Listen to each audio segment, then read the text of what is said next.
ICC T20 ವಿಶ್ವಕಪ್ final ಪಂದ್ಯದಲ್ಲಿ ದಕ್ಷಿಣ ಆಫ್ರಿಕಾವನ್ನ ಸೋಲಿಸುವ ಮೂಲಕ ಟೀಂ ಇಂಡಿಯಾ ವಿಶ್ವಕಪ್ ಟ್ರೋಫಿಗಾಗಿ ತಮ್ಮ ದೀರ್ಘಕಾಲದ ಕಾಯುವಿಕೆಯನ್ನ ಕೊನೆಗೊಳಿಸಿತು.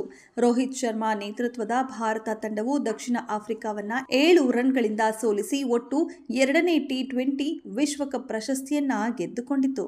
2007ರ ನಂತರ ಮೊದಲ ಬಾರಿಗೆ ಟಿ20 ಪ್ರಶಸ್ತಿಯನ್ನ ಗೆದ್ದುಕೊಂಡಿತು. ಇದು ಭಾರತ ತಂಡಕ್ಕೆ 13 ವರ್ಷಗಳ ಬಳಿಕ ಸಿಕ್ಕ ಟಿ20 ವಿಶ್ವಕಪ್ ಟ್ರೋಫಿ. 2011ರಲ್ಲಿ ಧೋನಿ ನೇತೃತ್ವದಲ್ಲಿ ಭಾರತ ಗೆದ್ದಿತ್ತು. ಅಂತೆಯೇ 2023ರ ಏಕದಿನ ವಿಶ್ವಕಪ್ ಫೈನಲ್ ಸೋಲಿನ ನಿರಾಸೆಯೂ ಕೂಡ ಉಂಟಾಗಿತ್ತು.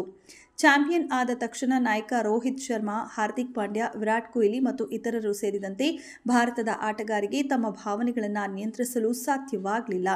ವಿಶ್ವಕಪ್ ಗೆಲುವಿಗಾಗಿ ಭಾರತ ತನ್ನ ಸುದೀರ್ಘ ಕಾಯುವಿಕೆಯನ್ನು ಕೊನೆಗೊಳಿಸುತ್ತಿದ್ದಂತೆ ಆಟಗಾರರೆಲ್ಲರೂ ಕೂಡ ಭಾವುಕರಾದರು. ಫೈನಲ್ ಪಂದ್ಯದ ನಂತರದ ದೃಶ್ಯಗಳಲ್ಲಿ ಅವರೆಲ್ಲರೂ ಪರಸ್ಪರ ಅಪ್ಪಿಕೊಳ್ಳುವಾಗ ಕಣ್ಣೀರು ಹಾಕಿದ್ರು, ಪರಸ್ಪರ ಸಂತೈಸಿದ್ರು.